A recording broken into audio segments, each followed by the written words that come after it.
Army Ranger veteran Ryan Hayes attended a county auction seeking escape from his nightmares of Syria, but found a legacy of terror instead.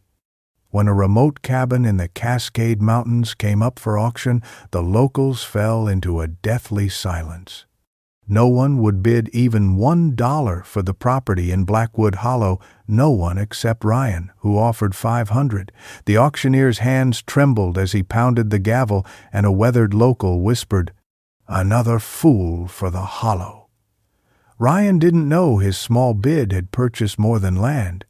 It had opened the door to ancient horrors that only his future companion would sense, forcing him to confront a secret buried for decades beneath weathered floorboards, a secret that powerful men would kill to keep hidden.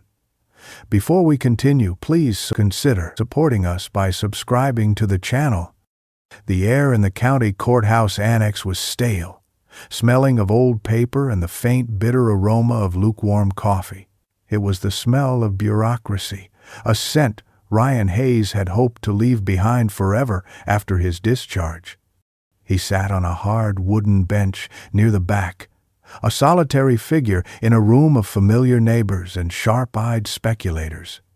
His back was straight, a posture drilled into him over 8 years in the Army Rangers, but his gaze was distant, fixed on the rain-streaked window rather than the auctioneer at the front. Ryan himself was a man carved from quiet resilience. In his mid-30s, he was tall and lean, with a strength that was wiry rather than bulky. His brown hair, cut short and practical, was threaded with silver at the temples. His face was a map of his life, with lines of concentration etched around his kind blue eyes and a faint, pale scar that bisected his left eyebrow, a memento from a long-forgotten firefight in a place he'd rather forget. The auctioneer, a portly man with a droning voice, moved through the list of foreclosed properties with practiced monotony. The crowd's energy shifted with each lot. A flurry of hands for a downtown commercial space, murmured interest for lakefront acreage. "All right, next up," the auctioneer sighed, adjusting his glasses. "We have Lot 37, known locally as the Blackwood Hollow Cabin." A subtle shift occurred in the room. It was not a sound, but a feeling, a collective intake of breath, a sudden stillness. The low hum of whispered conversation ceased. "Property consists of 20 acres, a single cabin, condition listed as poor. This property is sold as is. Where is? It comes to the county by way of tax delinquency. 40 years of unpaid property taxes. 40 years. The number hung in the stale air. "We'll open the bidding at $500, the auctioneer said, his tone suggesting he didn't expect to get even that. Ryan raised his hand, a calm, steady gesture. 500. The auctioneer's eyes found him. "I have $500 from the gentleman in the back. Do I hear 6? Silence. It was a profound, heavy silence, unlike the competitive pauses from the earlier lots. "Going once," the auctioneer called out, his voice rushing to finish. "Going twice." Ryan held the gaze of a rancher in the front row, a man whose weathered face spoke of a hard life. The rancher gave a barely perceptible shake of his head, a final silent warning. "Sold." The Portland VA Animal Rehabilitation Center was a stark institutional building, its hallways smelling of antiseptic and damp fur. Ryan walked past rows of kennels, each holding animals that, like their human counterparts, carried the invisible wounds of service. That's when he saw him. A magnificent German shepherd whose thick double coat was a stunning mix of silver gray and pale cream, a wolf-like sable that seemed to absorb the harsh, fluorescent light of the facility. The dog sat perfectly still in the center of his kennel, not barking or pacing like the others, but watching Ryan with amber eyes that held a deep, knowing calm. "His name is Valor," said Dr. Martinez, the shelter's head veterinarian. Military working dog, specialized in explosives detection, served 2 tours in Syria. She consulted her clipboard. Rangers found him wandering near Mount Hood 3 weeks ago, severely dehydrated, with these unusual marks on his flank. She pointed to a series of strange, deliberate-looking scars, partially hidden by his thick fur. His handler, Staff Sergeant Collins, went missing during a camping trip to search and rescue. Found nothing except an empty tent and Valor's tracking harness half a mile away. When Ryan knelt to meet the dog's gaze, something electric passed between them, a current of mutual recognition. The dog's ears perked forward, his head tilting slightly as if asking a question. Ryan felt uncomfortably exposed, as if those amber eyes could see past his carefully constructed walls to the fragments of himself he'd left scattered across dusty battlefields. "He's been unresponsive to most handlers, Doctor," Martinez continued, her voice softening. "Combat-trained dogs with trauma sometimes never fully recover. We've had him evaluated for adoption, but he's shown no interest in civilians." As she spoke, Valor stood and approached the kennel door, pressing his nose through the chain link directly toward Ryan's scarred hand. The gesture was so deliberate, so clearly a choice, that Ryan felt a lump form in his throat. His fingers trembled slightly as they made contact with the cold, wet nose. "I'll take him," Ryan said, his voice rougher than he intended. The words surprised him as much as the veterinarian, but somewhere deep in the fractured geography of his mind, a decision had already been made. In this animal's watchful silence, in his dignified suffering, Ryan recognized something essential. They were both survivors, both haunted by things they couldn't speak of. The adoption paperwork felt insignificant compared to the unspoken pact forming between them. As they walked out of the facility together, Ryan felt Valor press against his leg, a solid, reassuring weight. For the first time since returning home, his step felt steadier, the world a fraction less hostile.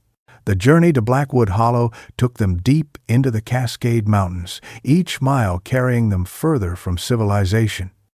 Ryan's old Ford pickup rattled over increasingly primitive roads, the asphalt giving way to gravel, then to little more than twin ruts carved into the earth. Towering Douglas firs pressed in from both sides, branches scraping against the truck's windows like desperate fingers seeking entry. Valor sat in the passenger seat, his posture alert but relaxed, occasionally pressing his nose to the glass as if cataloging the changing sense of their isolation. The GPS had lost signal an hour back, forcing Ryan to rely on the crude hand-drawn map the county clerk had provided. As they climbed higher, the October air grew sharp with the scent of pine and approaching winter. The truck's engine protested as they ascended a final steep incline, tires spinning on loose stone and patches of slick, decomposing leaves. The forest suddenly opened before them, revealing a small clearing cradled in the palm of the mountains, and there it stood, the Blackwood cabin. It was a structure born of the wilderness itself, its logs weathered to the same silvery gray as the surrounding deadfall, its windows like vacant, dust-filmed eyes staring out at nothing. The roof sagged slightly in the middle, like a spine unable to bear its burden any longer. A rough stone chimney rose from the right side, leaning at a subtle but disquieting angle against the backdrop of endless forest. The porch steps were half-rotted, sinking into the earth as if the ground itself were slowly reclaiming this human intrusion. Ryan cut the engine, and the abrupt silence had a physical presence. "Home, sweet home, boy," he said, his voice sounding unnaturally loud. Valor's demeanor changed the moment his paws touched the ground. The dog's ears went rigid, his body tensing, as if preparing for a threat. The thick fur along his spine bristled, and a low, almost subsonic growl vibrated in his chest. He began to circle the perimeter of the clearing, nose to the ground, moving with urgent purpose. His pattern was too deliberate to be random, as if he were following invisible tracks or reading a message embedded in the soil itself. Ryan watched, his initial amusement fading to mild concern. "Just deer, or maybe bear," he reassured himself, though the dog's behavior matched nothing he'd witnessed in their training exercises. As Ryan unlocked the cabin door, Valor remained outside, his amber eyes fixed on the tree line, standing guard against something only he could sense. The interior of the cabin was a testament to decades of neglect, its sparse furnishings like artifacts from another time. A cast-iron wood stove squatted in one corner, its black surface pitted with rust. A sagging couch faced a stone fireplace, both bearing the patina of age. The wooden walls were darkened to the color of old blood by years of wood smoke, and the floorboards creaked with every step, announcing Ryan's presence to the watching silence. As daylight faded, he busied himself with practical tasks, stacking firewood, testing the ancient generator, arranging his meager supplies on shelves thick with dust. Through it all, Valor remained unusually vigilant, refusing food, his attention fixed on the spaces between things, the dark corners, the narrow gaps beneath furniture, the shadows that seemed to pulse with the flickering lamplight. When Ryan finally retired to the small bedroom, Valor did not follow but positioned himself in the doorway, his body a barrier between his new master and whatever waited in the main room. Sleep came reluctantly to Ryan, broken by the unfamiliar symphony of wilderness sounds, the distant howl of coyotes, the scrape of branches against the roof, the house itself settling like an old man. Finding comfort in arthritic joints, he drifted in and out of consciousness, vaguely aware of Valor's silhouette still standing guard, occasionally emitting a low, rumbling growl directed at something unseen in the darkness beyond. The luminous hands of Ryan's watch showed 3:17 a.m. when he was jolted fully awake by a sound unlike any he'd heard from the dog before, a high, desperate whine that vibrated with urgency. He fumbled for the flashlight beside his bed, its beam cutting through the darkness to reveal Valor no longer at his post. Following the sounds of frantic movement, Ryan found the dog in the main room, his paws scrabbling at the wooden floor near the fireplace with single-minded intensity.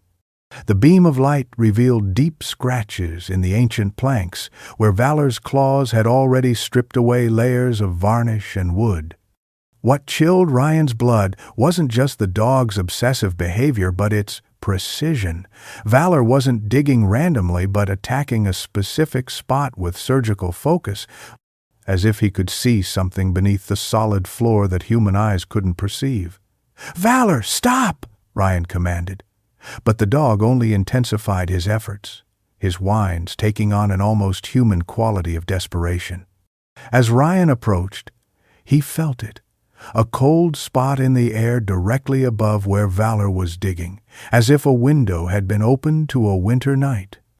Yet all the windows were sealed, and outside, the autumn air was still and warm. The town of Pinecrest consisted of little more than a single main street lined with faded storefronts that seemed frozen in the 1,980 seconds. Ryan parked his truck outside Mason's General Store, a weathered wooden building with a hand-painted sign and a porch stacked with firewood and propane tanks. The bell above the door announced his arrival with a hollow, tinny sound. Inside, the store was dimly lit and cluttered with everything from canned goods to fishing tackle, the air heavy with the scent of coffee and old wood. 4 men seated around a pot-bellied stove paused their conversation mid-sentence, their weathered faces turning to study the stranger in their midst. The shopkeeper, a lean man with salt and pepper hair and deep crow's feet around his eyes, nodded a cautious greeting. "Help you find something?" he asked, his voice neutral but wary. Ryan filled his basket with necessities: canned food, batteries, ammunition for his hunting rifle, coffee, acutely aware of the evaluating gazes following his movements. As he approached the counter, he attempted casual conversation. "Just moved into a place up in Blackwood Hollow. Wondering if the well water's good to drink, or if I should stock up here." The effect was immediate and electric. The men by the stove exchanged glances laden with unspoken meaning. One of them, older than the rest, crossed himself reflexively. The shopkeeper's hands paused in their scanning of items, his face draining of color. "You're the one who bought the Blackwood place," he said. It wasn't a question. When Ryan nodded, the man sighed heavily. "Name's Ellis Mason. My family's owned this store since before there was a town." He seemed to debate with himself before continuing reluctantly. "That cabin belonged to Dr. Alan Blackwood, psychiatrist with a private practice in Portland. Back in '78, he moved out there with 3 of his patients. Experimental treatment program," he said. Mason's voice dropped lower, forcing Ryan to lean in. "That winter, all 4 of them vanished without a trace. Search parties found nothing. No bodies, no signs of struggle. Just an empty cabin with a half-eaten meal on the table and the fireplace still warm." An older man with a fisherman's cap detached himself from the group by the stove, approaching with the deliberate caution of someone nearing a wild animal. "You brought a dog up there, didn't you? German Shepherd?" Ryan nodded, surprised. "Saw you drive through yesterday," the old man explained, then leaned closer, his breath sour with tobacco. "That hollow has a way of speaking to animals first. They sense things we pretend not to see." His gnarled hand suddenly shot out, gripping Ryan's forearm with surprising strength. "That dog of yours, watch him. Animals see what we can't." As Ryan loaded his supplies into the truck, the weight of the town's silent judgment pressed against his back. The afternoon sun failed to warm the chill that had settled in his bones. He thought about Valor's strange behavior, the frantic digging, the invisible presence the dog seemed to sense. He had come seeking isolation, a place to outrun his nightmares. Instead, he had stumbled into someone else's. Ryan returned to the cabin as dusk painted the mountains in deepening shades of purple. The old man's warning echoed in his mind like a half-remembered nightmare. He pushed open the door, calling for Valor, only to be met with silence. A cold dread crawled up his spine as he moved through the main room, calling again. The response came not as a bark, but as a rhythmic scratching sound from the far corner. What Ryan saw next froze the blood in his veins. The area near the fireplace where Valor had been digging was now completely excavated. 3 floorboards had been torn away with savage precision, the surrounding wood splintered and gouged. Jagged claw marks scored the exposed joists beneath. Valor stood in the destruction, his muzzle and paws caked with dirt and wood fragments, his amber eyes fixed on Ryan with an unnerving intensity. "What the hell, Valor?" Ryan's voice cracked with anger.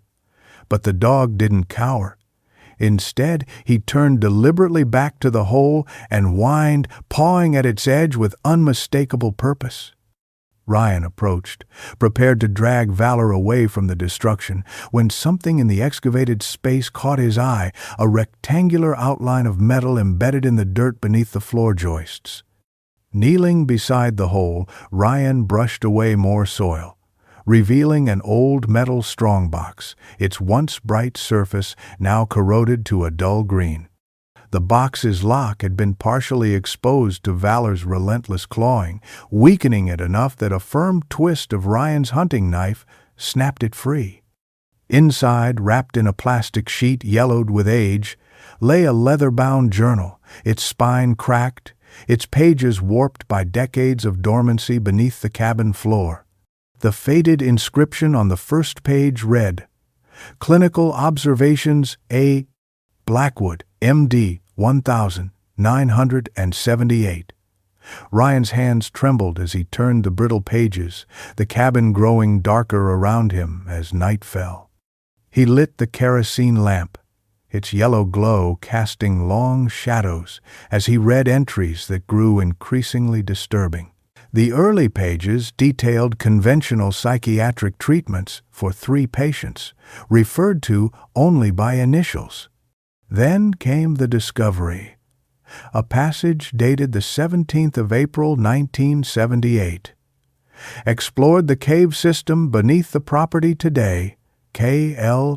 discovered a remarkable substance, unlike anything I've encountered in medical literature.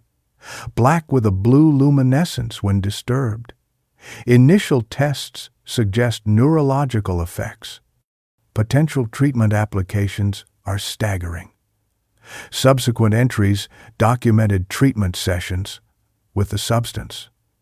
Patients reported heightened sensory awareness, then visions of spaces between spaces and voices that speak without sound. Blackwood's clinical detachment gradually gave way to feverish enthusiasm. The final entry, dated December 8, was written in a hand so erratic it was barely legible. Breakthrough. The substance doesn't just treat the mind, it expands consciousness beyond dimensional constraints.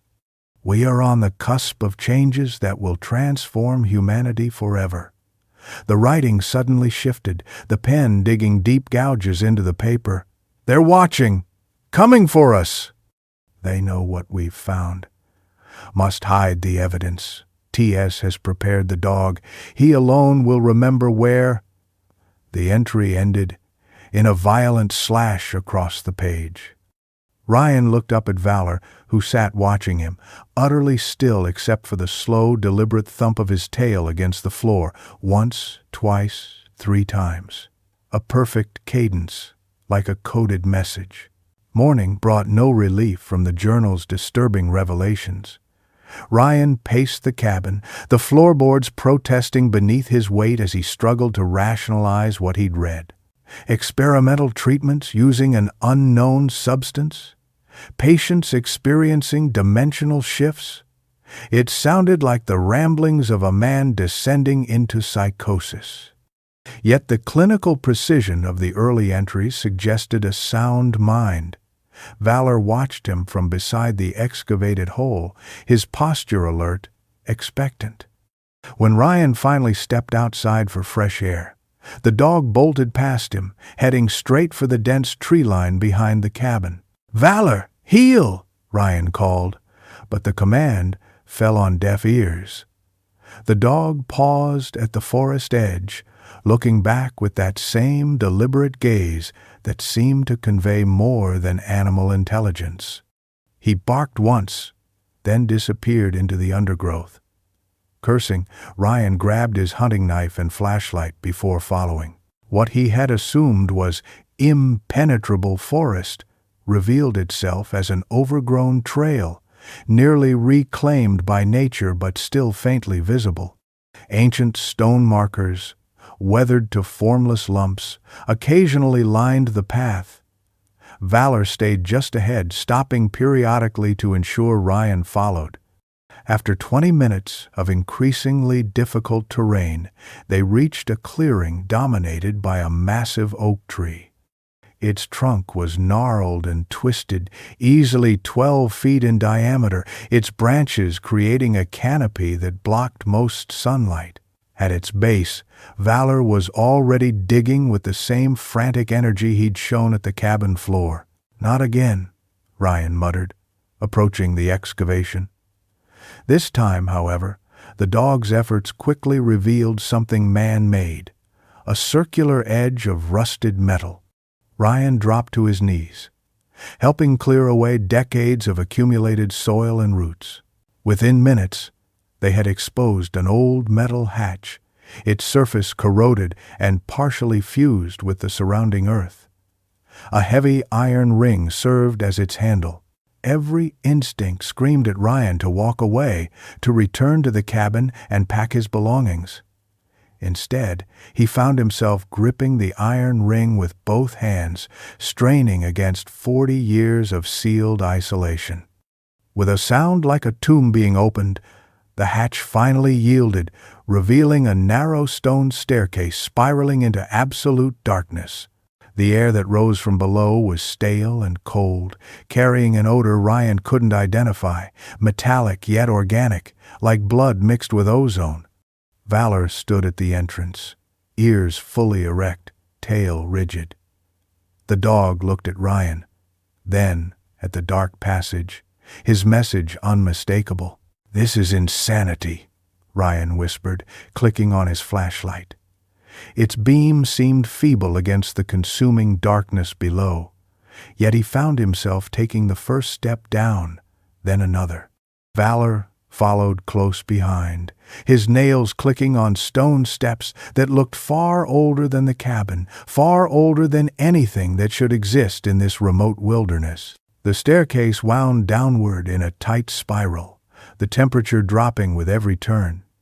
After what felt like descending several stories beneath the earth, they reached a small landing. Before them stood a massive wooden door, its surface carved with symbols unlike any Ryan had seen. Not quite hieroglyphics, not quite runic, but something that seemed to waver between recognizable patterns and incomprehensible abstractions, as if the carvings themselves refused to maintain a consistent form when viewed directly. Ryan's hand hovered over the ancient wooden door, drawn to the shifting symbols that seemed to move beneath his touch, when Valor suddenly froze. The dog's ears pivoted toward the surface, his body tensing like a coiled spring. A moment later, Ryan heard it too, the distant rumble of engines, too powerful to be local trucks, too numerous to be coincidence. "We need to go," he whispered, already turning back toward the stone stairs.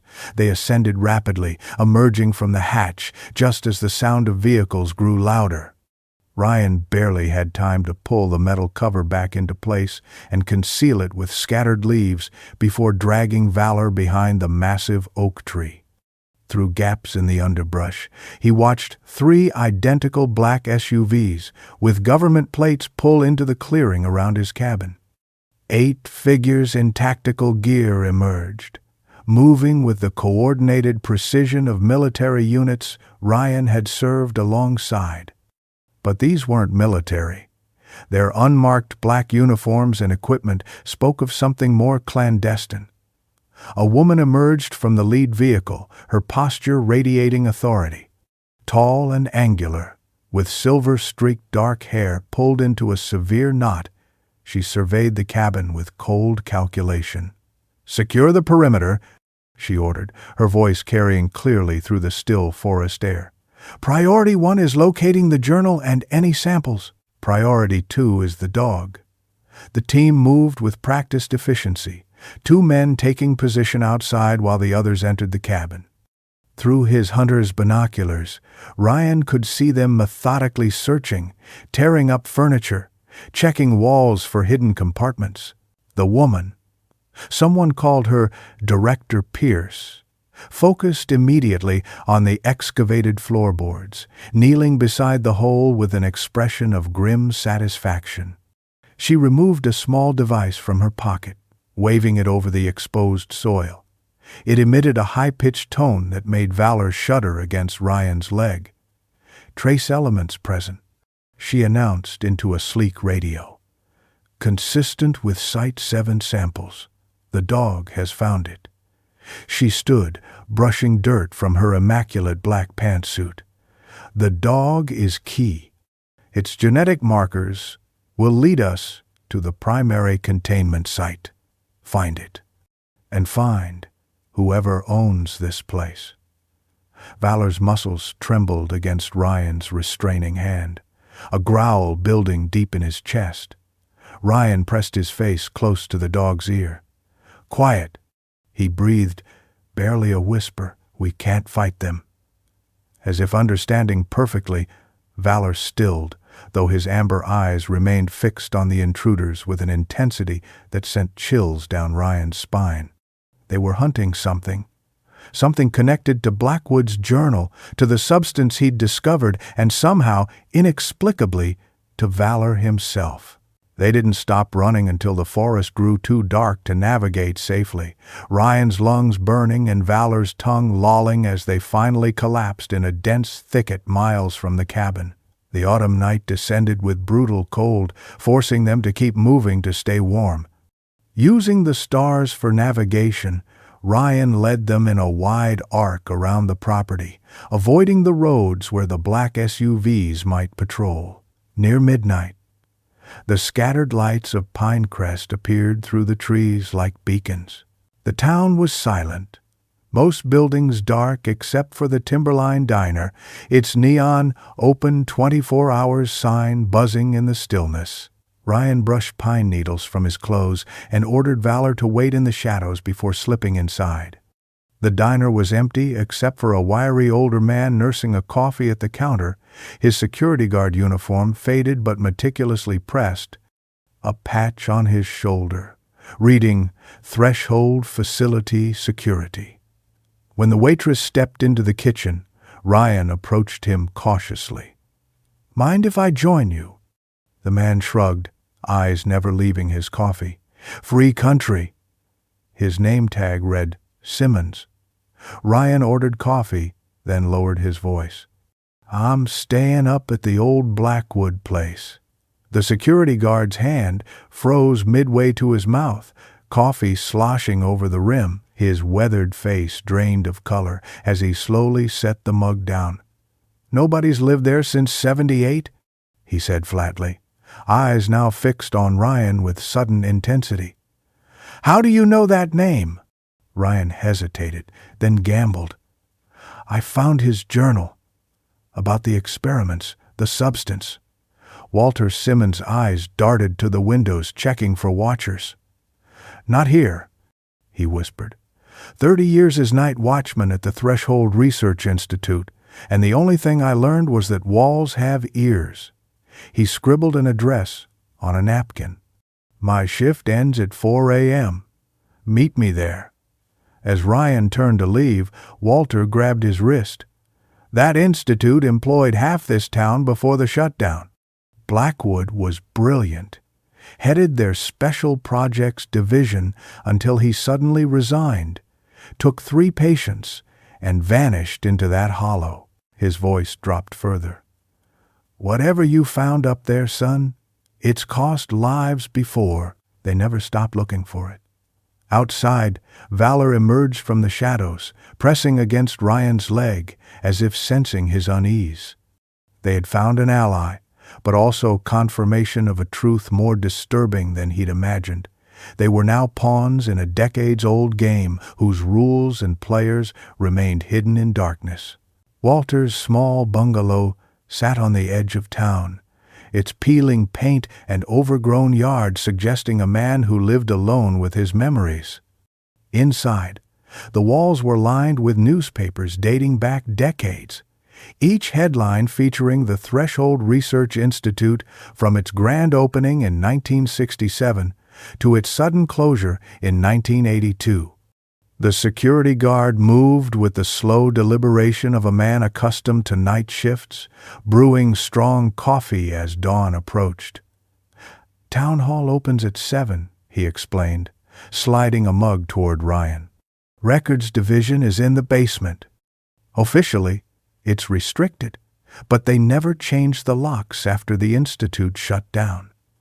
Valor lay at Ryan's feet, unusually subdued, his amber eyes tracking Walter's every movement.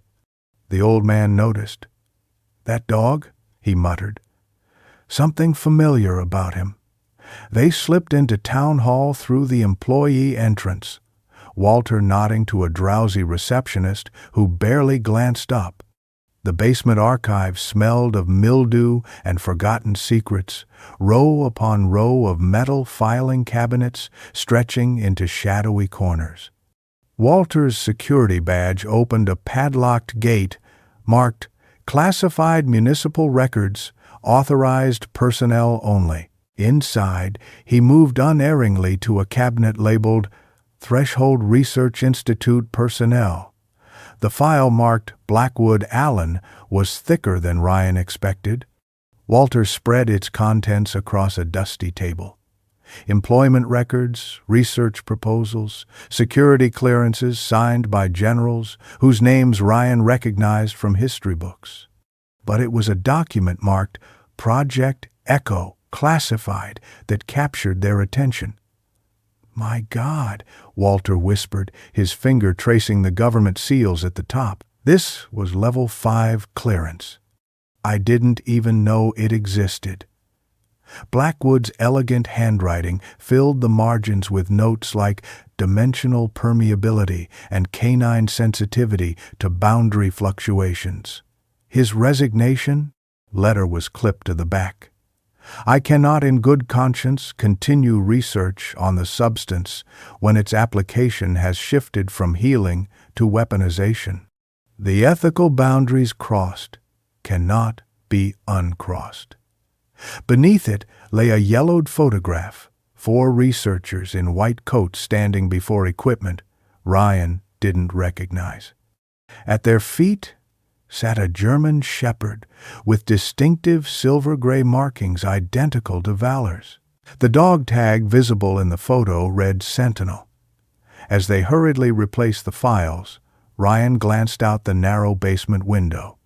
A black SUV idled directly across the street, its tinted windows reflecting the morning Sunday inside, barely visible. A figure spoke into a radio, eyes fixed on the town hall entrance. The metallic implant lay on Dr. Chen's surgical tray, no larger than a grain of rice, yet somehow malevolent in its clinical sterility. Valor, still groggy from the local anesthetic, rested his head on Ryan's lap as they sat in a roadside motel room 20 miles from Pinecrest. Ryan had insisted on paying cash, giving a false name, and parking his truck behind the building, precautions that felt melodramatic until he remembered the black SUV's predatory patience. The journal lay open before him, its pages illuminated by a single lamp. With surgical precision, Ryan had separated the entries into categories: observations of patients, notes on the substance, and increasingly paranoid security concerns. What emerged was a coherent, terrifying narrative. The substance, which Blackwood had designated E after its discovery near Echo Cave, was unlike anything in scientific literature. Black, with a blue luminescence when disturbed, it possessed properties that defied conventional physics. It could remain liquid at temperatures that should have solidified it, seemed to absorb rather than reflect light, and most disturbingly, appeared to respond to conscious observation as if aware of being studied. Initial tests revealed neurological effects when subjects were merely in proximity to sealed samples. Blackwood's patients, KL, TS, and RM, had volunteered for controlled exposure therapy, believing it might alleviate their psychiatric conditions. The results were initially promising. Subject KL's chronic depression lifted within days. TS PTSD symptoms diminished. RM's schizophrenic episodes seemed to organize into coherent visions. Then came the anomalies. All 3 began reporting identical phenomena: enhanced sensory perception followed by glimpses of what they called the spaces between spaces. They described seeing through solid objects, perceiving new colors beyond the visible spectrum, and, most alarmingly, detecting entities that existed perpendicular to our reality. Blackwood's clinical notes grew increasingly detailed, yet simultaneously more disturbed. "The subjects are not hallucinating," he wrote in early November. "They're seeing what has always been there, hidden by the limitations of human perception. Substance E doesn't create visions. It removes the barriers between dimensions." The final pages documented rapidly escalating paranoia. Patients reported being watched by entities in reflective surfaces. They spoke in languages they'd never studied. They drew identical symbols Ryan recognized from the wooden door beneath the oak tree. Blackwood's last coherent entry mentioned a contingency plan. "We've prepared the dog with a genetic marker that will activate in his descendants. If we disappear, Sentinel's bloodline will remember. They alone can trace the boundary between worlds." Ryan looked at Valor, now watching him with those intelligent amber eyes. Not just a dog, he realized with growing unease, a guardian bred across generations for this specific moment, carrying the genetic memory of secrets buried in darkness. Ryan jolted awake to Valor's low, rumbling growl. The dog stood rigid at the motel window, his hackles raised, teeth bared at something outside. The digital clock on the nightstand showed 2:17 a.m. Sleep fled instantly as military training took over. Ryan rolled silently from the bed, staying below window level, reaching for the hunting knife on the bedside table. He edged toward the wall, carefully peeling back the edge of the faded curtain. In the blue-white glow of the parking lot's single street lamp, Walter Simmons' battered pickup truck had pulled in, its engine still running. The night watchman sat hunched behind the wheel, his head swiveling in nervous arcs, scanning the surroundings with the practiced vigilance of a man who knows he's being followed. Ryan pulled on his boots and jacket, motioning for Valor to stay low. The autumn air bit through his clothes as he slipped outside, keeping to the shadows until he reached the truck's passenger door. Walter flinched as Ryan slid inside, his weathered face pale with tension. "They came to the diner right after my shift," Walter whispered, his hands trembling on the steering wheel. "3 men in suits asking about the guy with the German Shepherd. Said they were federal agents, but their credentials looked wrong. Too new, too perfect." He reached into his security jacket, pulling out a yellowed envelope. "I've kept these hidden for 40 years. Never thought I'd have reason to dig them out." Inside were 2 items, a faded photograph showing what appeared to be underground levels of a massive research facility with equipment Ryan didn't recognize, and a detailed topographical map with hand-drawn passages connecting a cave system to an X-marked Blackwood Hollow. "Threshold wasn't just some government research outfit," Walter continued, his voice barely audible over the idling engine. "The upper levels were for show. The real work happened underground. Blackwood ran the classified wing until he found something that scared him enough to walk away from a career, a pension, everything." The old man's fingers tapped nervously on the steering wheel.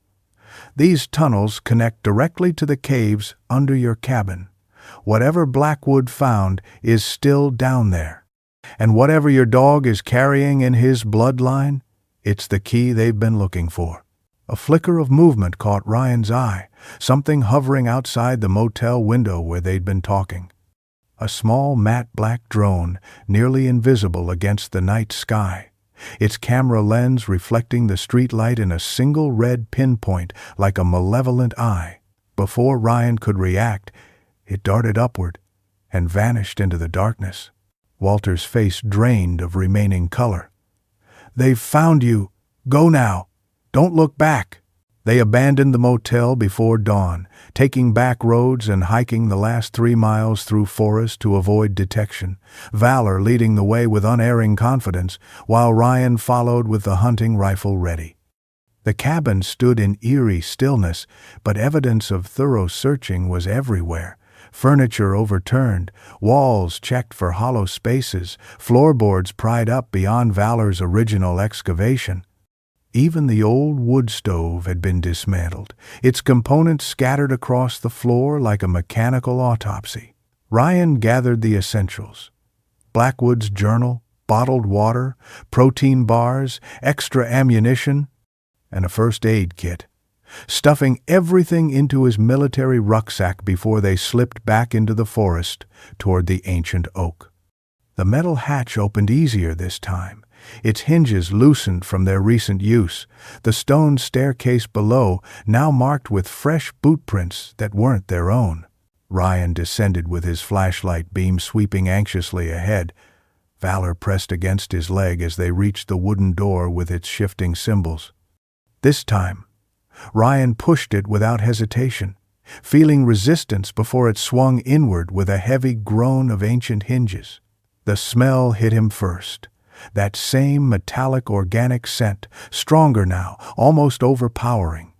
His flashlight beam seemed swallowed by the vastness beyond, barely illuminating what appeared to be a natural cavern of impossible scale, its boundaries lost in darkness. Metal walkways had been installed throughout, their surfaces rusted but still intact, connecting islands of scientific equipment that looked like relics from the Cold War, massive analog computers with reel-to-reel memory banks, oscilloscopes with cracked screens, and monitoring stations covered in dust-laden switches and dials. Valor moved with purpose now, leading Ryan across the main walkway toward what appeared to be a central platform dominated by a cylindrical structure of thick glass and steel. The dog stopped before it, sitting with military precision, amber eyes fixed on what lay inside. Ryan approached slowly, wiping decades of dust from a small observation port. Through the smeared glass, he saw it. A substance unlike anything in nature, simultaneously liquid and solid, its surface black as the space between stars, yet shot through with pulsing veins of electric blue luminescence. It seemed to writhe with subtle, deliberate movements, and as Ryan watched, the light around it appeared to bend inward, as if the substance were drawing illumination into itself, consuming the photons his flashlight cast upon it. Most disturbing of all was the sense of awareness Ryan felt emanating from it. A cold, alien intelligence that seemed to register his presence, turning its attention toward him like a predator sensing prey across a dimensional divide. Ryan forced himself to look away from the pulsing substance, its alien awareness sending chills through his body as Valor nudged his leg, urging him toward a narrow doorway partially hidden behind a bank of monitoring equipment. The side chamber beyond was smaller, more human in scale, clearly an office or research space with metal filing cabinets lining the walls and a central desk buried under decades of dust and scattered papers. Valor went straight to the lowest drawer of the nearest cabinet, pawing at it with obvious intent until Ryan pulled it open to reveal dozens of manila folders labeled with subject numbers rather than names.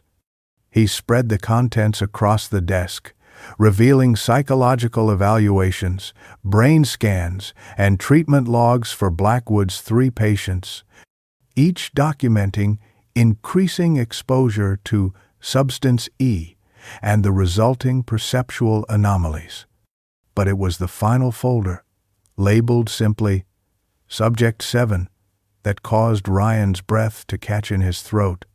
It contained not human records, but veterinary charts for a German shepherd named Sentinel, complete with photographs that could have been of Valor himself, down to the distinctive silver-gray markings and intelligent amber eyes.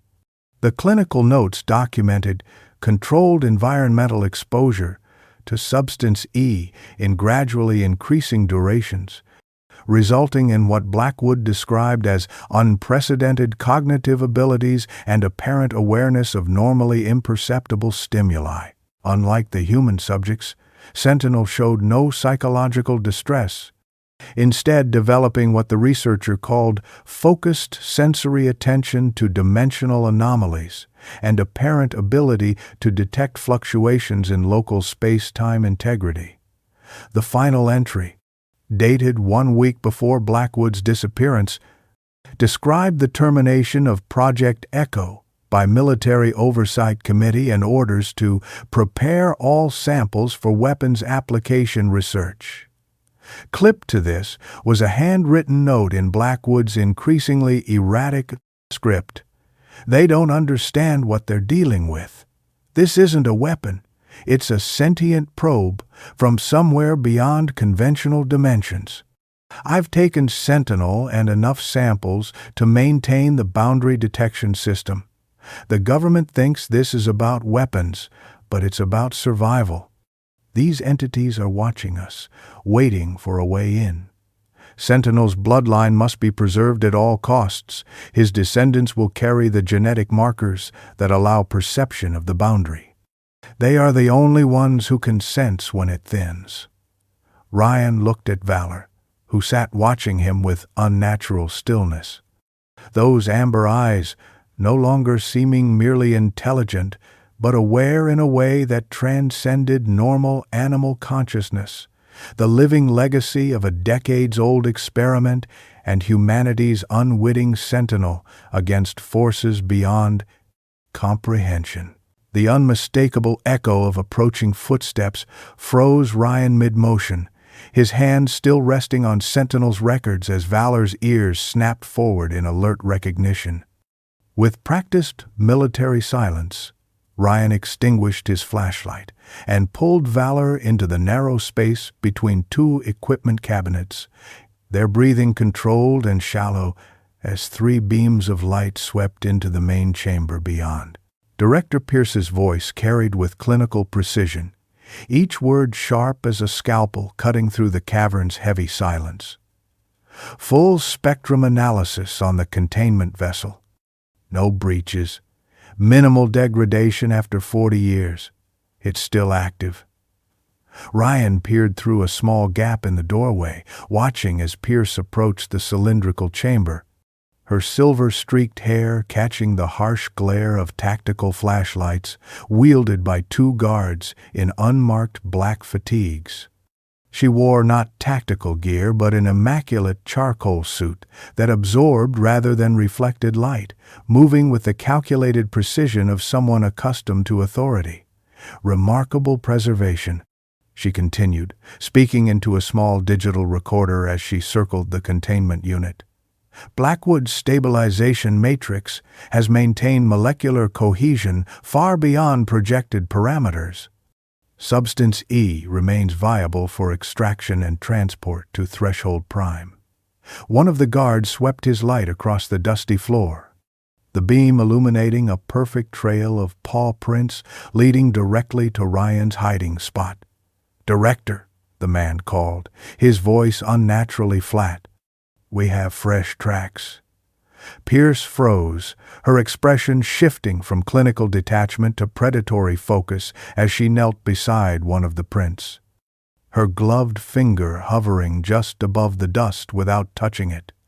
"The descendant has returned," she whispered, a note of reverence entering her voice before hardening to steel as she stood. Genetic markers confirmed through the tracking implant before it went dark. "Find it. Priority Alpha. The bloodline is the key to full-dimensional access." She touched her earpiece, issuing rapid commands. "All teams converge on sub-level 3. The dog must be recovered intact. Use non-lethal methods only." Ryan felt Valor's body pressed against his leg, the dog's muscles coiled tight as a spring but making no sound. Those amber eyes fixed on the doorway, with an unnatural understanding that seemed to transcend animal intelligence, he knew they were hunting him, and more disturbingly, he seemed to understand why. The thundering alarm drove them forward through a maze of deteriorating tunnels. Ryan consulting the yellowed map by the strobing emergency lights, while Valor pressed close against his leg, the dog's movements displaying unusual precision and awareness. Behind them, shouted commands echoed as Pierce's team mobilized, their tactical lights dancing through the darkness like predatory fireflies. "Seal all exit points!" Pierce's voice cut through the chaos with surgical clarity. "Substance E must not leave containment." The map revealed a maintenance shaft that descended toward natural cave systems beneath the facility, and Ryan forced open the access hatch, metal screaming against decades of disuse as they squeezed through. The temperature dropped sharply as they descended, the air growing damp with mineral-laden moisture, while the manufactured tunnels gave way to natural limestone formations.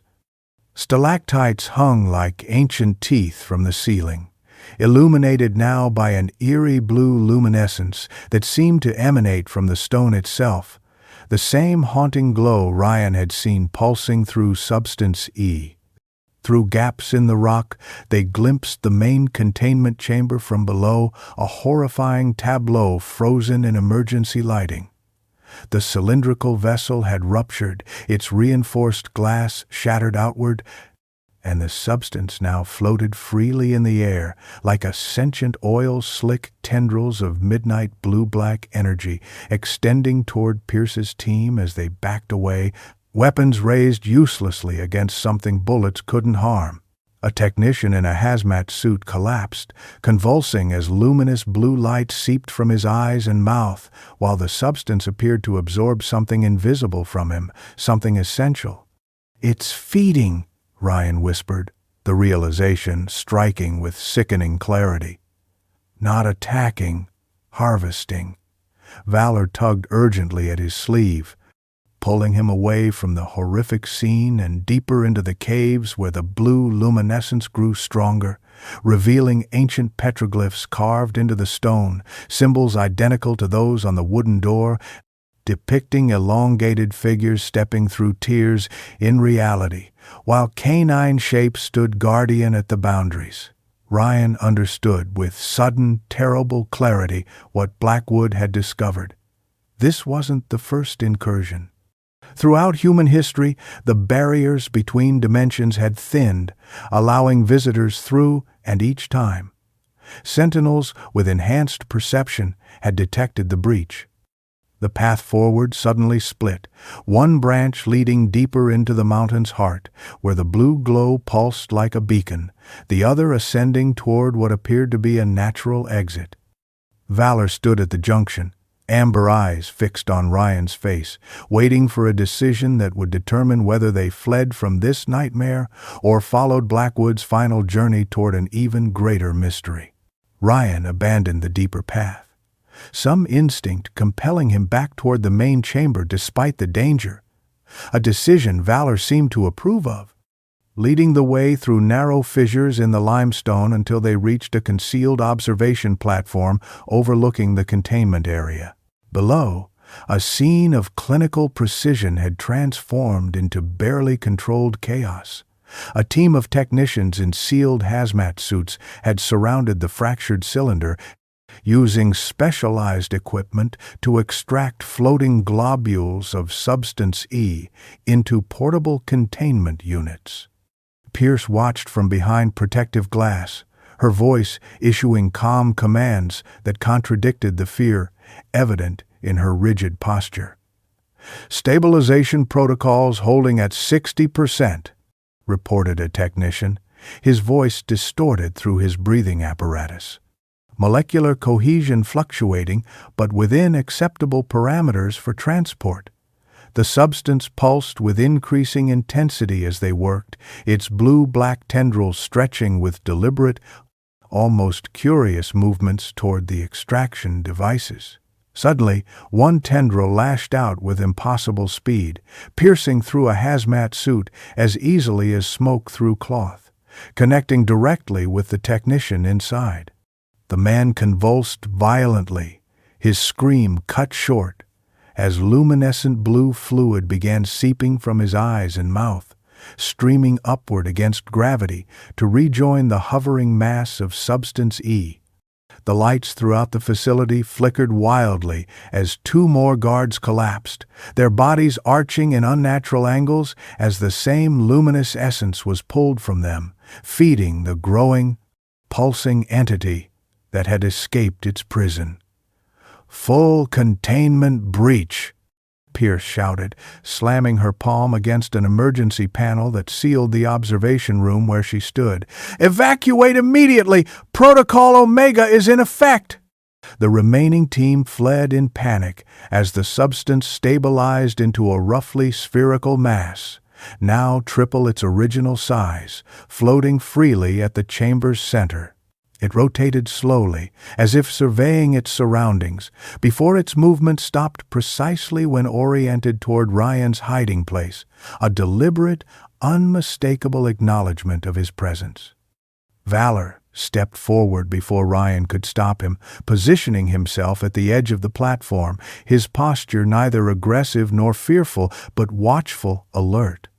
The dog began to bark in a pattern unlike anything Ryan had heard before.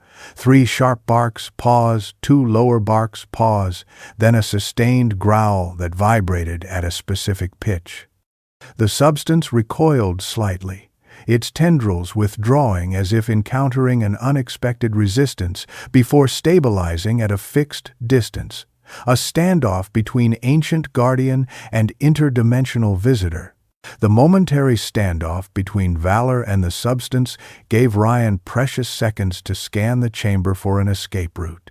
The dog maintained his precise barking pattern while Ryan identified a maintenance access panel partially hidden behind defunct monitoring equipment. "Valor, come!" Ryan commanded, his voice cutting through the cacophony of alarms as the substance began to pulse with renewed aggression, tendrils extending toward them with predatory intent. They slipped through the narrow access panel into maintenance tunnels that ran like arteries throughout the facility, the metal walls vibrating as emergency lockdown protocols engaged, massive bulkheads slamming shut behind them, sealing off sections with pneumatic finality. They navigated by the erratic emergency lighting, Ryan following Valor's uncanny sense of direction through junctions that seemed to defy the logical layout shown on Walter's map. The dog led them to a reinforced door marked Director's Secure Communications. Its electronic lock long dead, but its manual override still functional. Inside, they found a pristine office, preserved like a time capsule. Leather-bound books lining shelves, an antique desk supporting dated recording equipment, and walls covered with complex diagrams of dimensional planes intersecting in impossible geometries. A reel-to-reel tape recorder sat on the desk, a final tape threaded through its mechanisms, labeled simply, "Final Testament A. Blackwood." Ryan hesitated only briefly before pressing play, and Blackwood's voice filled the room, once clinical and confident, now strained with exhaustion and fear. "If you're hearing this, then Sentinel's bloodline has fulfilled its purpose. The substance we designated E is not a chemical compound or element. It's a sentient interdimensional material that exists simultaneously in our reality and others.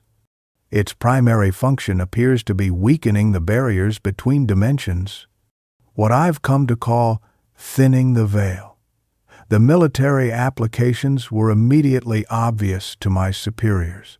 Soldiers who could perceive dimensional boundaries could potentially exploit weaknesses, creating undetectable methods of infiltration, surveillance, or attack. What they failed to understand was that Substance E isn't a tool, it's a probe, an advanced scout for something greater. The recording crackled with static as Blackwood's voice dropped lower, more urgent. The visitors we glimpsed through the thinned boundaries aren't random entities. They're coordinated observers from a civilization that exists perpendicular to our dimensional plane. They've been watching, studying, preparing. Substance E wasn't a discovery.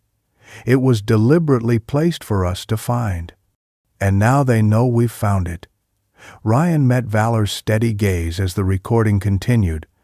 The dog's amber eyes reflecting an awareness that transcended animal intelligence or the genetic memory of Sentinel, first guardian against an invasion from beyond the boundaries of conventional reality. The tape continued, Blackwood's voice growing more urgent as distant explosions punctuated his final testament. Sentinel was more than a test subject. He was the prototype for a genetic lineage of guardians. After discovering the government's weaponization plans, I extracted select canine embryos from our breeding program and implemented recessive genetic markers, dormant sequences designed to activate in later generations when exposed to residual traces of substance E. Each descendant would inherit Sentinel's heightened perceptual abilities, his capacity to sense dimensional thinning, and most crucially, the instinctual knowledge of communication frequencies that affect the visitors. Ryan looked at Valor with new understanding, the dog's unwavering amber gaze reflecting an intelligence that transcended mere animal instinct. This was genetic memory. Biological programming passed through carefully engineered bloodlines. The containment system I've constructed beneath my cabin isn't technological, Blackwood continued, his voice dropping to a whisper, as if fearing eavesdroppers even in his final hours. It's a symbiotic interface, requiring both human consciousness and canine perception. Neither species alone possesses the complete sensory spectrum needed to maintain dimensional integrity. The human provides analytical understanding and intentional operation. The dog provides instinctual perception of incursion points and communication frequencies beyond human hearing. The recording crackled with static as Blackwood's voice grew more strained. If you're hearing this, it means Sentinel's bloodline has found its way back to the hollow. Trust the dog. The genetic memories encoded in his DNA will guide him to the activation points. The substance isn't just matter. It's a scout, a probe preparing our reality for a larger incursion. They've been watching us for millennia, waiting for the right moment to cross over. My colleagues thought they were developing weapons, but we were actually being manipulated, led toward creating the very breach our visitors need. With sudden clarity, Ryan understood Valor's obsessive behavior since their arrival, the frantic digging at the cabin floor, leading him to the hidden hatch, the precise barking pattern that caused the substance to recoil. The dog wasn't acting out of fear or confusion. He was systematically following genetically programmed directives, trying to complete Sentinel's original mission. Reactivating the true containment system Blackwood had hidden beneath the cabin. The journal entries, the excavation, the hidden tunnels, all of it had been a carefully orchestrated breadcrumb trail designed to lead Sentinel's descendant back to the protection system when the visitors inevitably returned. Valor wasn't just a pet or companion. He was a guardian bred across generations for this specific moment, carrying within his DNA the inherited knowledge of how to defend the boundary between worlds. Alarms shrieked through the facility as Ryan and Valor fled through emergency exits revealed on Blackwood's map, emerging into a forest transformed by unnatural atmospheric disturbance. The evening sky churned with clouds that moved against prevailing winds, forming spiral patterns that pulsed with the same blue-black luminescence as substance E. Static electricity charged the air, raising the hair on Ryan's arms and causing Valor's fur to stand on end as they raced through undergrowth toward the cabin. Each flash of lightning, revealing glimpses of movement at the corner of vision. Elongated silhouettes that vanished when viewed directly. The boundary between worlds was weakening, just as Blackwood had warned. They reached the cabin as the first unnatural precipitation began, droplets that fell upward from ground to sky, defying gravity in localized reversals of natural law. Valor didn't hesitate, immediately circling the property with methodical purpose, stopping at specific trees surrounding the clearing. Following the dog's lead, Ryan examined each trunk, finding nearly invisible symbols carved into the bark, weathered by decades of exposure, but unmistakably matching the patterns from the wooden door beneath the oak. "This is it," Ryan breathed, understanding dawning as he recalled Blackwood's final journal entries. Not a technological containment system, a boundary reinforcement. Valor led him back to the cabin, directly to the excavated section of floor where he'd first discovered the journal. Beneath the loose boards lay a second hidden compartment Ryan had missed, a small, lead-lined box containing 7 vials of stabilized substance E, each sealed with symbols matching those on the trees. The dog watched with that unsettling awareness as Ryan carefully removed the samples. His amber eyes, reflecting knowledge, passed through carefully engineered generations. At each marked tree, Ryan placed a vial at its base according to symbols that seemed to shift and reconfigure when viewed directly, completing a pattern that Valor confirmed with soft whines of approval. The brewing storm intensified with each placement, the air growing thick with spatial distortions, patches where depth perception failed, where objects seemed simultaneously distant and impossibly close. As Ryan placed the final vial, Valor positioned himself in the center of the cabin clearing, head raised to the churning sky, and began the same precise barking pattern he'd used to repel the substance in the facility. 3 sharp barks, pause, 2 lower barks, pause, then a sustained growl that vibrated at a specific frequency. The response was immediate. The vials began to glow with the same blue-black luminescence, lines of energy connecting them in a geometric pattern that encompassed the entire property, forming a dome of barely visible light that pulsed in synchronization with Valor's continuing vocalizations. The final vial slid into place, completing the perimeter as Valor's barks resonated with the growing energy field. But the activation sequence was interrupted by the sudden roar of vehicles careening into the clearing. 3 black SUVs skidded to a halt, disgorging heavily armed agents in tactical gear while Director Pierce emerged with calculated composure, her silver-streaked hair catching the eerie glow of the unnatural storm above. "Stand down, Mr. Hayes," she called, her voice carrying effortlessly across the clearing as agents formed a perimeter, weapons trained on Ryan and Valor. "You've done exactly what we've been waiting 40 years for someone to do," she approached with unhurried confidence, seemingly untroubled by the spatial distortions rippling through the air around them. Blackwood was brilliantly paranoid, hiding his research, engineering the dog's lineage, creating this elaborate system. But he fundamentally misunderstood what was happening. Pierce gestured toward the glowing vials, her eyes reflecting their blue-black luminescence. "The visitors aren't invaders, mister.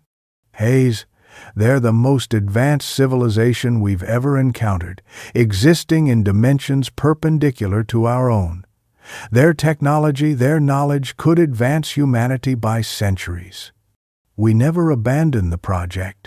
We simply realized direct contact required precise conditions." Her expression shifted, revealing zealous conviction beneath clinical detachment. "The thinning of the boundary isn't a breach, it's a doorway, and your dog has just helped us open it." 2 agents moved toward Valor, specialized restraints ready, but the dog dodged with uncanny precision, darting into the cabin through the partially open door. Ryan lunged after him, receiving a rifle butt to the stomach that doubled him over as Pierce's voice hardened. "Secure the dog intact! Neutralize the man if necessary!"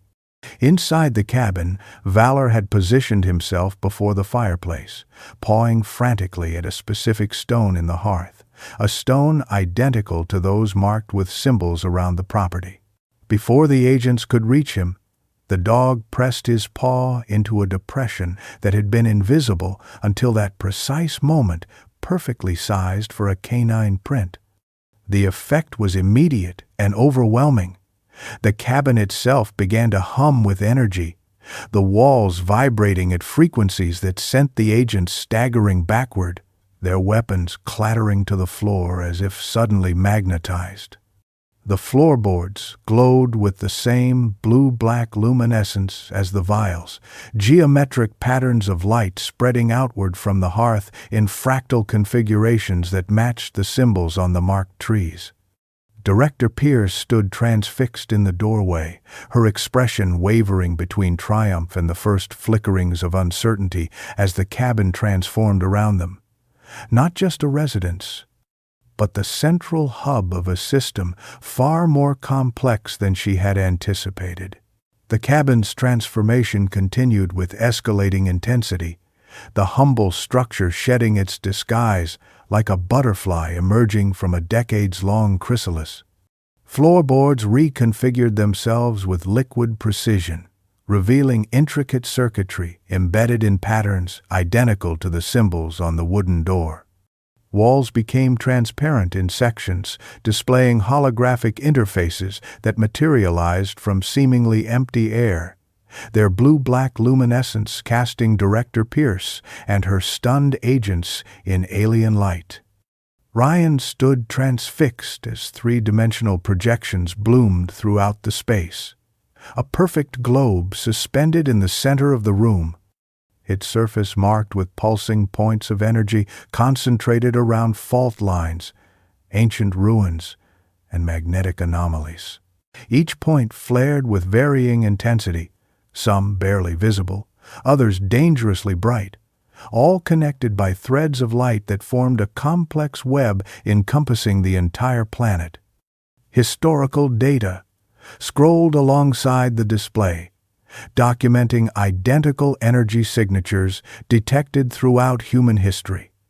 Göbekli Tepe in 9600 BCE, Sumerian cities in 3200 BCE, Chichen Itza, Easter Island, Nazca, each incident coinciding with ancient artwork depicting canine guardians accompanying human sentinels.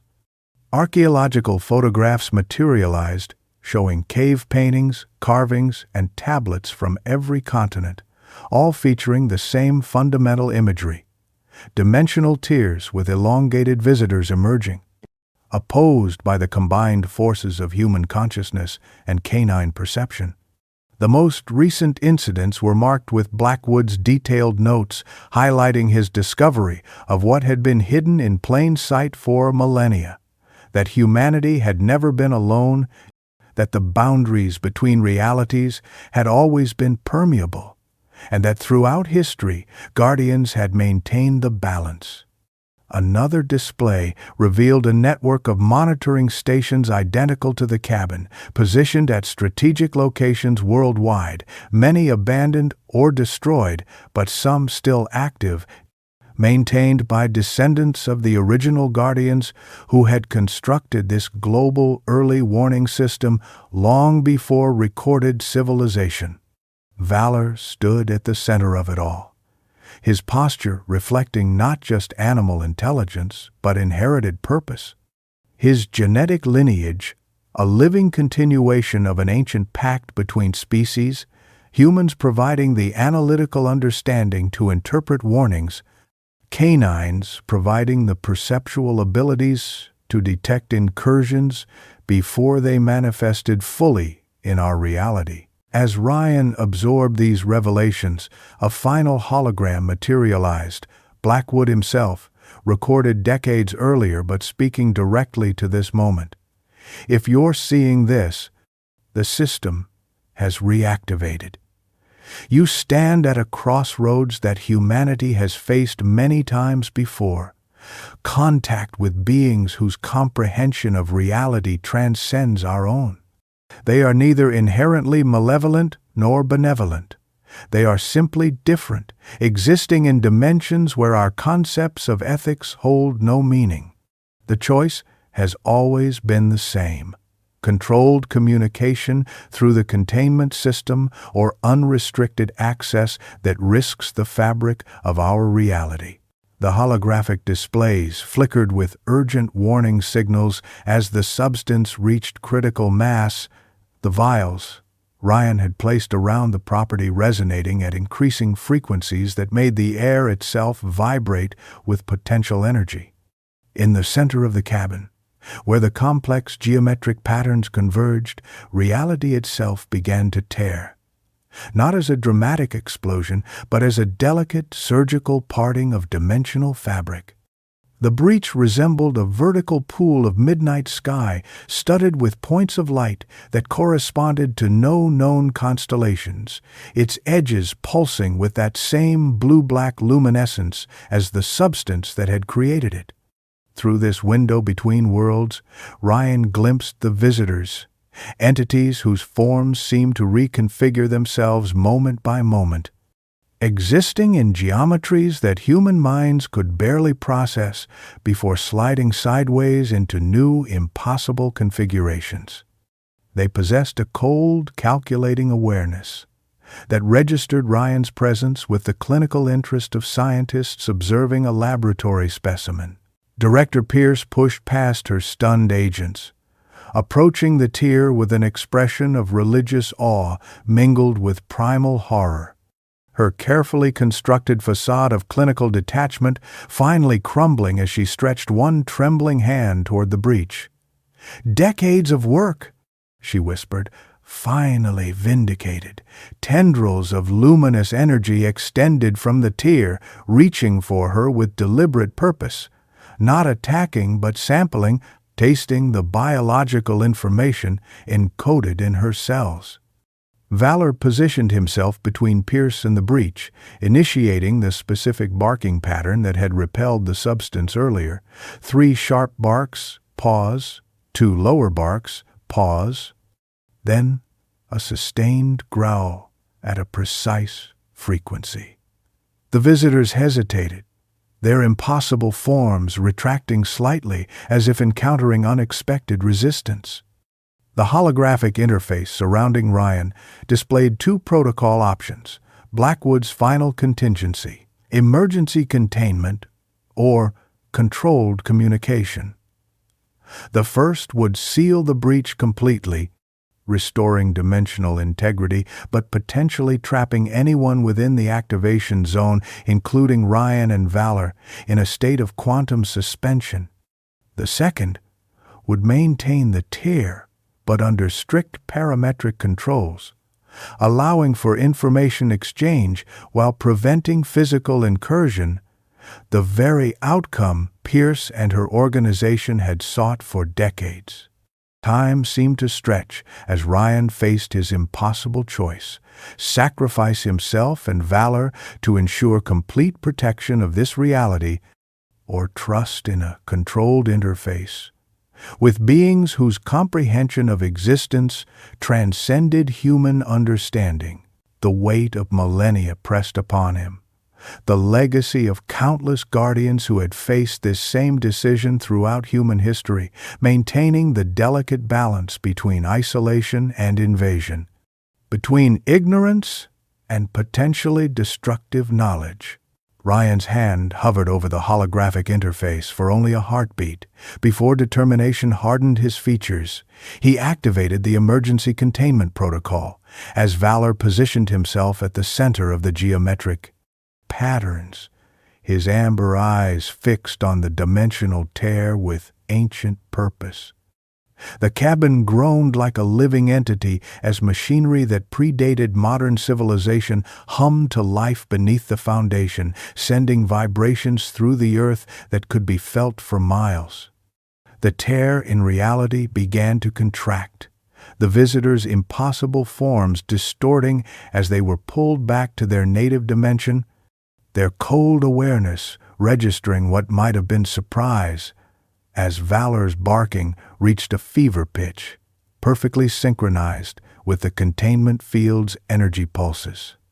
Director Pierce lunged toward the closing breach with desperate fury, but unseen forces pinned her in place as the vials Ryan had positioned erupted with blinding blue-black light.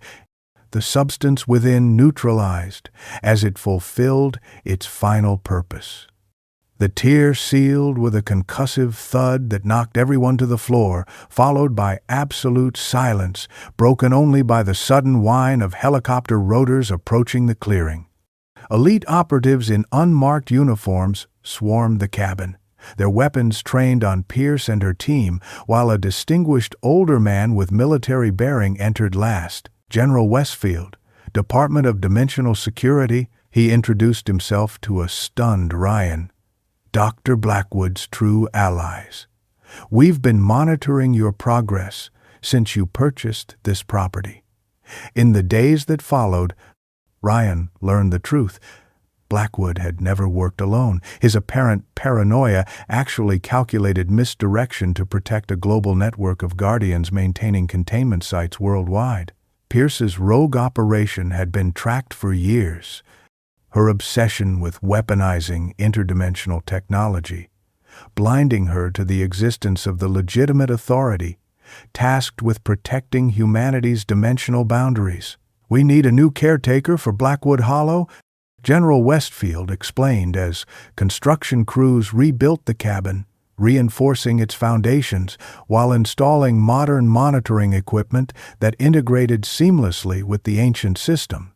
Someone with military training who has formed a bond with a guardian descendant. 6 months later, as autumn painted the mountains in fiery hues, Ryan sat on the rebuilt porch, watching the sunset while Valor lay alertly at his feet. The dog's ears occasionally swiveled toward the forest, tracking movements imperceptible to human senses. They had found their purpose, sentinels against a threat few would ever know existed, bonded by trust and the sacred duty of the watchmen who guard the boundaries between worlds. Please support us by subscribing to the channel.